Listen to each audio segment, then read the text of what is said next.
one of the things that I've always noticed is that there's no real easy way to, like I say, report a fraud on social media. We've had a big issue with imposter frauds ourselves. And, when I try to go and tell, report that this person doesn't really work for the CFTC, but they're actually out there committing a scam, there's nowhere for me to do that and to actually get action. Do we know if, blocking or just submitting those reports have an effect? And is that something, we talked about encouraging reporting. Does that type of activity algorithmically or programmatically have an effect on who's getting taken down or who's allowed to continue to broadcast? I would just say blocking, we have studied different effects of when people block on social media, and it's a really important tool that I believe the Apple App Store requires social media companies to have blocking for this purpose. I think it goes a long way individually to be able to block. However, there are limitations to leaving that on the individual to take that action. You might not know how to block on that platform. Sometimes it's multiple buttons. It's often a lot harder to block than to follow someone. A lot of social media companies even have more complicated ways to block a lot of people. You can add like block lists on Twitter. At least you used to be able to. I'm not sure anymore.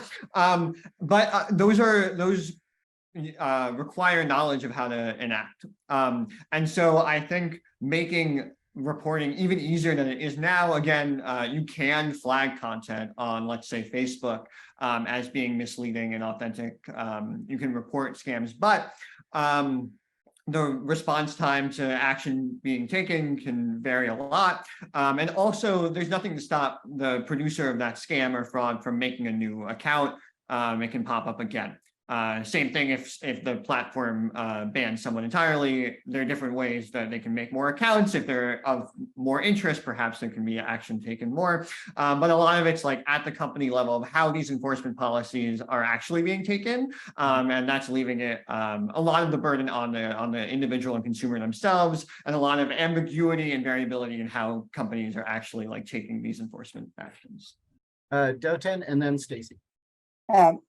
It's hard to get, our experience, it's really hard to get things blocked and even get information on a case by case from the platforms.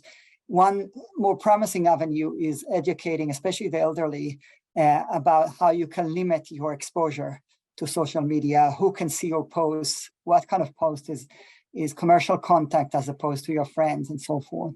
Right. Stacy. Oh, I was just going to ask if there's some like Better Business Bureau type of place that we could direct consumers to that talks about some of the worst offenders, and maybe they're actually in this room. Where do you suggest consumers go? FTC.gov has a lot of information that if you put FTC social media, you're immediately going to get the link on Google to go there or whatever other search engine you're using. And I think there are a lot of good tips that are very easily read and if complied with, really reduce the risk.